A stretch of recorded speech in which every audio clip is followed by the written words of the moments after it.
Hi everybody, and happy World Menopause Day. Yay!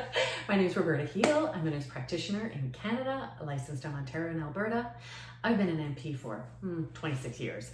And in the last few years, I've really turned my practice to focus on women's health, and in particular, menopause, perimenopause, and menopause. What an eye-opener it has been. To start, I had to learn a lot. I hadn't been taught very much, and I really hadn't understood how much more evidence there is and how many more options there are to treat women. So that was a huge eye-opener.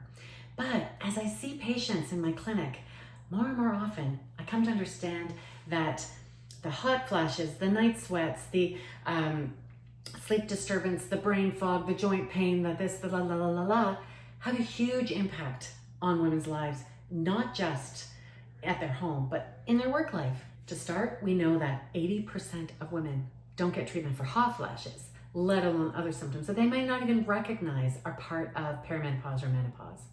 They suffer at work with things like sudden and unexpected periods, some of which can be very heavy. Dealing with hot flashes, the embarrassment of it, still a very stigmatized symptom that women get. Brain fog, lack of sleep that makes us feel like they're dragging their feet through their workday. So it's really hard. And a lot of the patients that I've seen have said that they need help with their symptoms. Otherwise, they have to quit work. I mean, we shouldn't have to do that.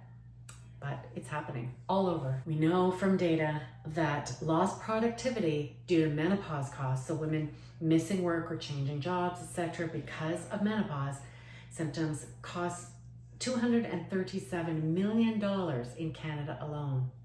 The cost worldwide is about $1.5 billion a year. Unfortunately, women lose $3.3 billion of income annually because of reduced work related to menopause symptoms or leaving work.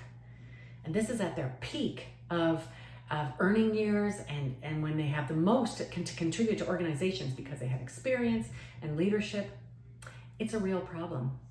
It's a pandemic. Half of that population is going to move into perimenopause and menopause at some point, potentially during their work lives. By knowing this, organizations can make a huge impact on their employees going through perimenopause and menopause by addressing the symptoms that they have through various avenues. This will increase the retention, because ask any organization how much it costs to put out job applications, to go through a hiring process, to do an orientation, to bring someone up to speed when they've had an experienced employee there already. Productivity will improve, and the bottom line is the outcomes will be better. Healthier staff with accommodation that's required for menopause and perimenopausal symptoms is going to make a huge difference. So there are different ways of approaching this, but organizations can look at it from a variety of perspectives. The Canadian Menopause Foundation has a framework. Now, other countries are doing this. In the UK, the policies and the awareness are much more advanced than they are in North America. But the Canadian Menopause Foundation has put together a really helpful framework. It includes addressing culture, addressing policies, providing accommodations, and addressing employee benefits, all with an eye to increasing awareness and education and support for employees who are undergoing perimenopause or menopause. This is a really important issue for a number of reasons. By supporting the employees who have issues with perimenopause and menopausal symptoms, it's addressing a larger issue of inclusivity and equity.